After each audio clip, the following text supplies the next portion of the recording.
Rafa, boa tarde, meu menino. Mais um desdobramento da história do William Bonner, né? Mais um desdobramento, Kátia. Boa tarde, tudo bem? Tarde, bem você?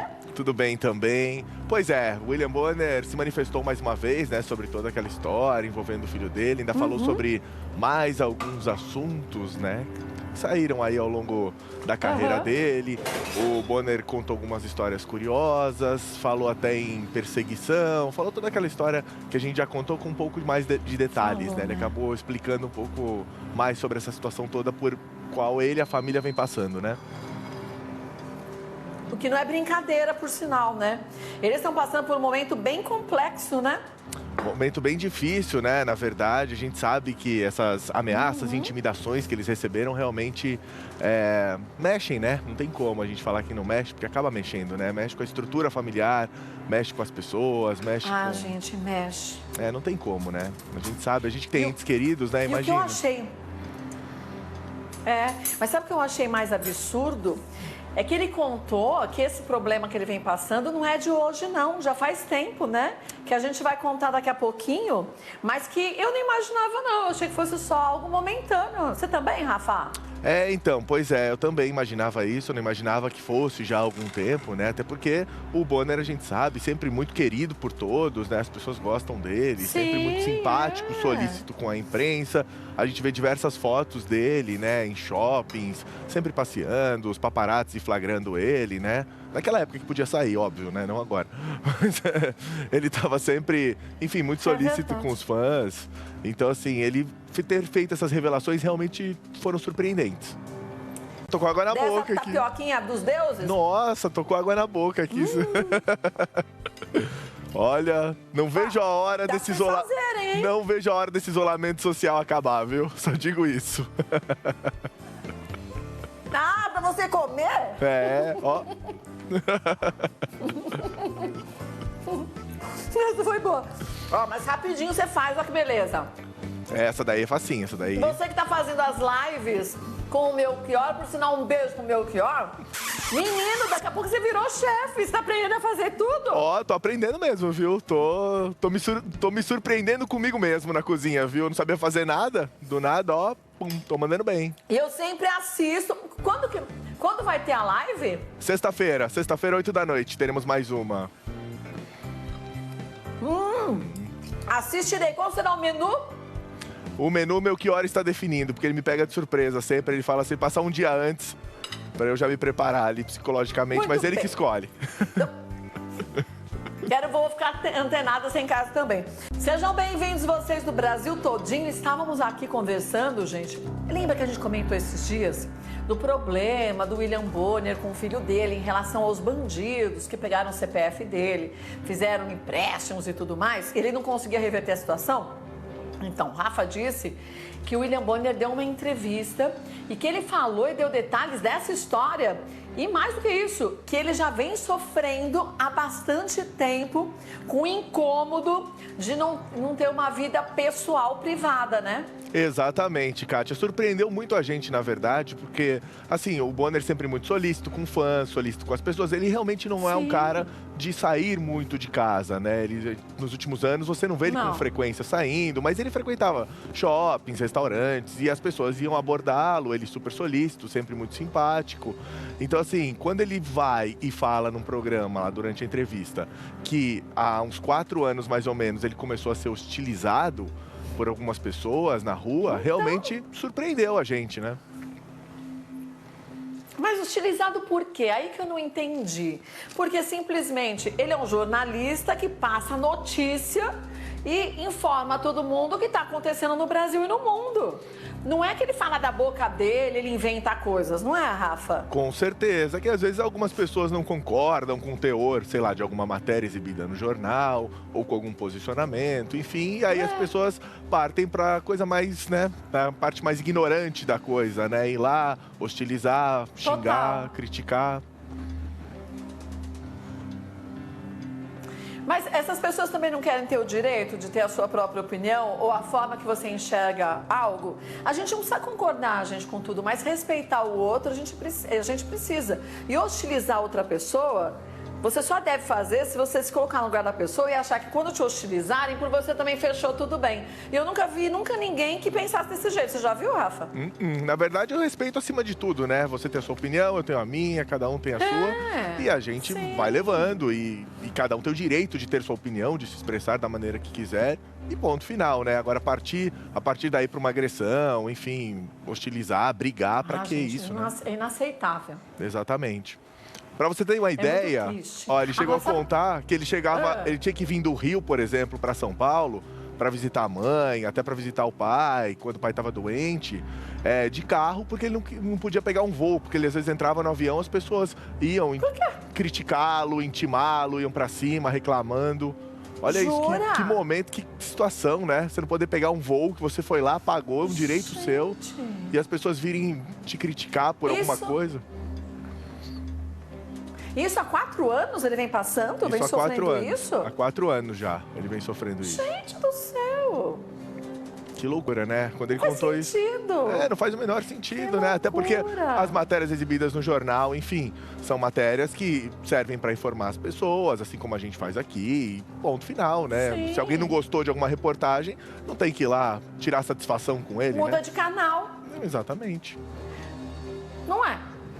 O controle remoto existe também para isso. Se a gente não sabe dosar, olha, eu não concordo 100%, mas isso me faz refletir.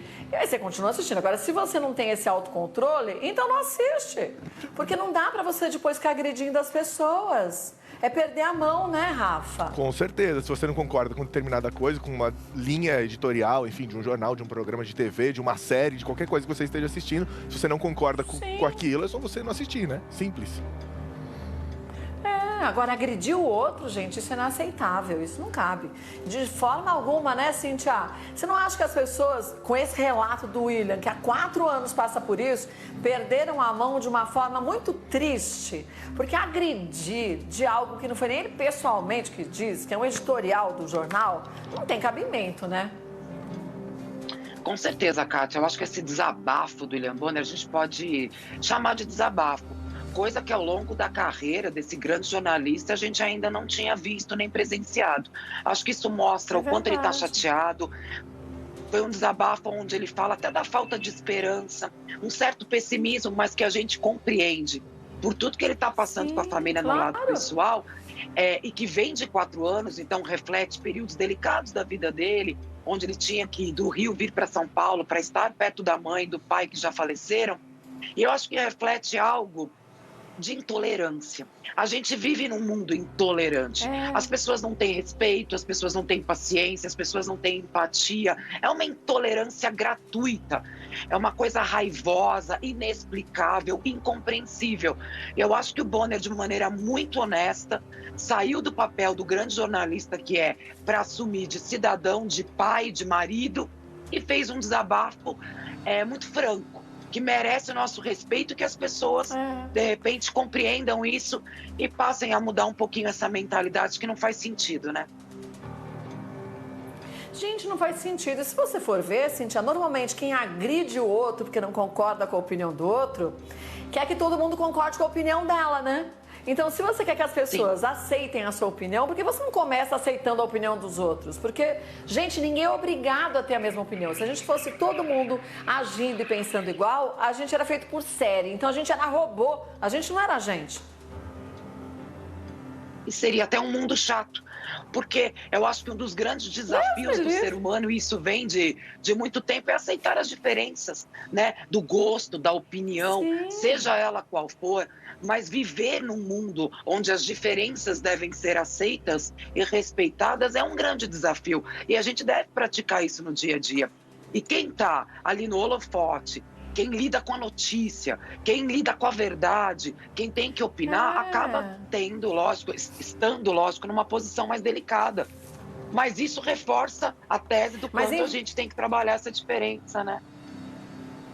É verdade. O quanto que a gente percebe, bom, não precisa muito, é só a gente ver quantos jornalistas de todas as emissoras foram atacados no meio de manifestações, da Band mesmo, teve jornalista, teve repórter que sofreu agressão com bandeirada na cabeça. E, gente, as pessoas estão lá trabalhando, mostrando o que está acontecendo. Então, não é seja tolerante, tenha consciência, porque você deve se sentir tão pequenininho fazendo isso. Sabe por quê? Quando eu tenho uma opinião, Cíntia tem outra opinião, Bonner tem outra, Neri tem outra, Rodrigo outra, isso faz com que a gente ouça a opinião dos outros, reflita, você não precisa concordar, o que te for útil você aproveita, porque todo mundo, no fim, busca a mesma coisa quando o assunto é o país. A gente busca viver num país melhor, de mais igualdade, com mais tolerância de todos os lados, não é de um lado só, que a gente tenha as pessoas com mais oportunidade de ter educação, de ter saúde, de ter emprego digno. É isso que a gente busca. Então, para que ficar se matando e agredindo os outros se você deseja a mesma coisa que todo mundo, gente? E aí, quem cobra tolerância, quem cobra igualdade, quem cobra um monte de coisa, é aquele que menos faz, não é, Cíntia? Que faz tudo errado. É sempre assim. É verdade, Kátia, isso reflete muito a realidade. Primeiro que as diferenças trazem crescimento pra gente. É muito gostoso quando você, de repente, pensa de uma forma, traz um detalhe. Isso traz crescimento para a gente ter mais argumentos durante a vida. E é muito isso, né? Às vezes quem joga a primeira pedra, quem critica, é porque justamente não sabe lidar com aquilo, não está bem resolvido sobre aquele assunto. E a melhor forma de extravasar isso é agredindo o outro que tem. É muito estranho, é muito incoerente. Mas é incoerente, é total incoerente. Como que eu vou agredir a outra pessoa a troco de quê? Fazer com que, imagine, uma pessoa tem que mudar o seu direito de poder pegar um avião para visitar seu pai e sua mãe, quem paga ele, ninguém tem nada a ver com isso. Se ele quisesse ir de helicóptero, o problema é dele, porque o dinheiro é dele, não está pedindo nada para ninguém. Aí ele tem que ir de carro, porque senão ele é agredido, gente. Não faz sentido. Não é verdade, Cíntia? Salva suas devidas proporções. Para ter paz, não faz sentido. Não faz. E sabe que ele fez um outro relato interessante, Kátia? E que vale para reflexão também. Muitos anos atrás, pelo menos há uns 15 anos, relembraram o momento do Bonner em uma região aqui do país. Tinha uma multidão em volta, aquela coisa gostosa, né, do carinho das pessoas. Ele, ao relembrar essa cena, ele mesmo afirmou: acredito que nunca mais viverei isso. É triste. Olha isso. É triste. Mas e por que as pessoas misturam tudo? O que sai da boca dele durante um telejornal, de um editorial, não talvez seja 100% do que ele, pessoa física, ache. Mas se fala num jornal, o que a maioria ali está enxergando em relação àquele assunto, gente. Então a gente tem que separar bem as coisas, né, Cíntia? As pessoas querem ouvir o que elas pensam, né? Eu tenho uma opinião sobre uma coisa, eu quero que falem sobre aquilo do jeito que eu penso, porque daí eu vou aplaudir, eu vou adorar, eu vou idolatrar. Se a pessoa não fala exatamente o que eu penso, eu me revolto. Isso é de profunda ignorância, né? Então, total, eu quero que saia da sua boca aquilo que eu quero ouvir, né? Não faz sentido. Gente, é meio maluco isso, sabia? Se você já se pegou em algum momento agindo dessa forma, se conscientize, gente, porque isso não é adequado. Isso gera dentro das pessoas que têm essa atitude uma violência e alimentar a sua violência interna, que todo mundo tem. É que a gente fala pra violência interna da gente: você fica quietinho aí porque eu não quero saber de você, não. Se você vai alimentando, vira um bicho gigante que te engole uma hora. Então a gente não pode aceitar. Sim, que domina, isso, né? Nem dentro da gente. Isso que é o pior. Domina, né? Domina, se você deixar, domina. Todo mundo tem o lado obscuro, ou às vezes também a gente se revolta. Estamos num momento onde não tem dinheiro para pagar a conta, as pessoas estão passando necessidade, as pessoas estão falindo. Então começa a crescer dentro da gente um lado obscuro, de preocupação, de revolta. Se você deixa isso crescer da maneira errada, não trabalha isso da maneira certa e desconta em pessoas que não necessariamente estão te atrapalhando e também não podem te ajudar, qual o benefício? Qual é o saldo de tudo isso? Né, Kátia? É verdade. É um julgamento errado. Como você vai julgar o outro se você não conhece o que está acontecendo e o que é feito para que o outro, trabalhando, fale determinada coisa?